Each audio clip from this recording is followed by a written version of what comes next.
Vital Kamere, bonjour. Bonjour. Vous êtes président de l'UNC. Hier, vous avez dénoncé un procès politique et même une parodie de justice concernant l'affaire Jean-Bertrand Ewanga. Maintenant que le verdict a été rendu, 1 année de prison ferme, quelle est votre réaction? Donc, ma réaction, c'est de dire qu'il ne fallait pas être prophète pour dire que la messe était déjà dite et que le procès était déjà boutiqué. On connaissait le sort qui attendait Ewanga. Donc, ce n'est pas un procès judiciaire qu'on a vu, mais c'est un procès politique. Ewanga est désormais martyr, victime de l'intolérance politique dans notre pays. Nous avons, comme vous le savez, marché demain pour demander au peuple congolais de s'opposer catégoriquement à toute modification et à tout changement de la Constitution. Et à l'occasion, nous allons hausser aussi le ton pour demander à ce que tous ceux qui sont détenus de façon injuste, parmi lesquels Jean-Bertrand Ewanga, bien sûr, mais nous n'avons jamais cessé de parler pour Diomi Ndongala, Poutino, et Mike Mukebai. Donc on doit libérer ces gens-là, puisqu'on cherche la décrispation. Mais en même temps, on arrête ceux qui n'ont pas des armes, on amnistie ceux qui ont pris les armes. Il y a quand même... le paradoxe avant, c'était au niveau de nos ressources. Par rapport à la pauvreté du pays, maintenant le paradoxe, c'est à tous les niveaux. Justement, en rapport avec la révision de la Constitution, la majorité présidentielle accuse l'opposition de vouloir distraire le peuple parce qu'il faut faire la part des choses. Il y a ce que la Constitution elle-même autorise de réviser, mais il y a des articles verrouillés. Vous allez faire la marche concernant l'article verrouillé? Non, non, non, non. Nous voulons que la majorité présidentielle nous dise exactement quels articles dans l'actuelle Constitution ont empêché le président Kabila de donner suffisamment de l'eau, ou de l'eau tout court à nos populations. Quels articles dans cette Constitution font qu'il n'y ait pas suffisamment d'accès à l'éducation, à la santé, la nourriture pour le peuple congolais? Non. Nous disons non à toute révision constitutionnelle qui vise les intérêts d'un individu ou de groupes d'individus. Et cela est conforme à la Constitution elle-même, qui dit à son article 64 que nous avons le droit, individuellement ou collectivement, de nous opposer à toute personne, au groupe de personnes qui veut se maintenir au pouvoir en violation de la Constitution ou y accéder en violation de la Constitution. Et ceci est clair, c'était une infraction imprescriptible, c'est une haute trahison vis-à-vis du pays. Et je pense que le président qui a lui-même promulgué la Constitution, qui a prêté serment en disant qu'il va respecter cette Constitution et la fait respecter, il comprend qu'il est en train d'emprunter un chemin très dangereux. Mais il y a beaucoup de dispositions dans cette Constitution qui n'ont jamais été appliquées, notamment celles concernant les 26 provinces, celles concernant par exemple la rétrocession de 40% aux provinces, aux entités décentralisées. Est-ce que vous ne pensez pas qu'il est temps quand même si c'est vrai qu'il ne faut pas toucher aux articles verrouillés, de réviser au moins les articles qui le sont? Non. Ces articles dont vous venez de parler n'ont pas été appliqués à cause des manques de leadership et de volonté politique. Ceux qui sont au pouvoir, c'est comme s'ils étaient en train de se prévaloir de leur propre turpitude. Mais qui devait appliquer les 40%? Qui devait faire la décentralisation pour que nous ayons les 26 provinces? Alors, donc, pour le moment, on voudrait nous dire que la décentralisation telle que nous l'avions conçue à Sun City et acceptée par le peuple congolais à travers les référendums est une mauvaise chose. C'est-à-dire approcher les dirigeants de la population, ce n'est plus une très bonne chose. On veut nous dire aujourd'hui la gratuité de l'enseignement primaire n'est pas une réalité parce que la Constitution est mal conçue. Non, là n'est pas le problème. Le problème, c'est le problème de la gouvernance, c'est le problème de la volonté politique, c'est le problème de la vision.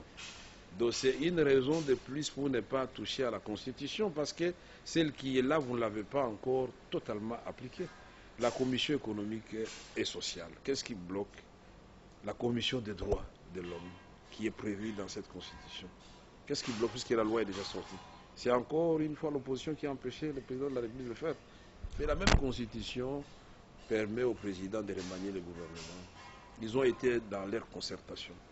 Depuis le 23 octobre 2013, le président a annoncé qu'il va mettre en place un gouvernement de cohésion nationale. Près d'une année après. Donc c'est la Constitution qui fait qu'on n'arrive pas à former le gouvernement. Il a promis cette semaine, pour cette semaine. Il a dit au plus tard le 15. Hein? Donc nous allons voir. Voyons voir. Wait and see. J'espère que tout ce temps qu'on a pris, c'est pour nous amener quelque chose de solide. Mais nous voulons dire que nous ne sommes pas partie prenante à ce gouvernement. Alors vous êtes en alliance avec l'UDPS qui ne cesse d'exiger un dialogue inclusif. Vous êtes pour ce dialogue-là, dans quel format, pour quel objectif finalement? Quelle finalité? Non, l'IDPS ne fait que se conformer aux instruments internationaux qui ont été signés et ratifiés par notre pays, signés par le président de la République, l'accord d'Addis Abeba, la résolution 2098 adoptée au Conseil de sécurité par les ministres des Affaires étrangères, qui institue le dialogue justement inclusif pour parler de la réforme des services de sécurité, de l'administration publique, de la gouvernance financière du pays, de la réconciliation nationale, mais aussi de la suite des élections et du respect des droits humains dans notre pays. Ce n'est pas l'UDPS qui a inventé ça, c'est le président Kabila, c'est l'initiative du secrétaire général des Nations Unies, et il est dit dans la résolution 2098 que ce dialogue se fera sous le bon office du représentant du secrétaire général des Nations Unies. Si par hasard il arrivait qu'encore une fois de plus, on nous convoque suivant le format de concertation nationale, il est tout à fait clair que les forces sociales et politiques acquises au changement ne vont pas participer à ce genre de congrès de la majorité présidentielle. Parce que le président Kabila fait partie des problèmes. Votre coalition, vous l'avez dit, organise une marche demain. Est-ce que vous pensez que c'est le meilleur moyen, la meilleure stratégie de revendication?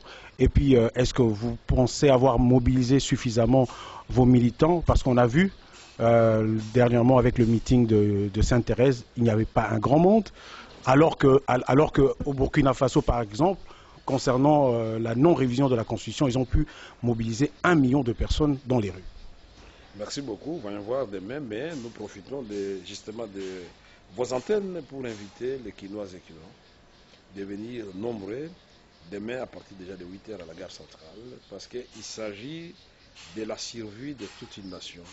Ils doivent comprendre que le destin du peuple congolais, c'est entre les mains du peuple congolais. Les leaders ne sont là comme une simple lampe témoin pour indiquer la voie à suivre.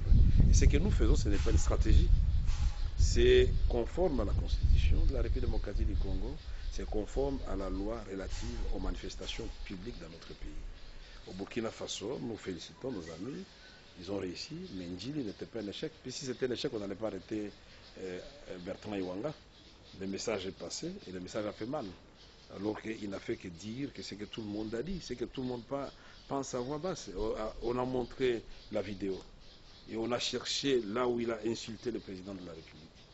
Alors les gens doivent cesser de prendre leurs propres pensées, ce qu'ils pensent du président, et mettre ça dans la bouche des autres. Moi, si vous êtes mon collaborateur, venez me dire qu'on m'a insulté. Et après avoir visionné et auditionné, j'ai suivi. Je n'ai pas entendu mon nom quelque part, c'est vous que je vais punir, parce que vous m'aurez insulté. Dernière question pour terminer, Vital Kamerhe. Vous êtes ancien allié de Joseph Kabila. Aujourd'hui, quelles sont vos relations avec le président de la République?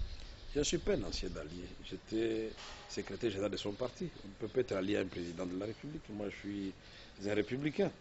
Quelles sont les relations avec le président de la République? Oui, aujourd'hui. Je suis opposant. Il est au pouvoir.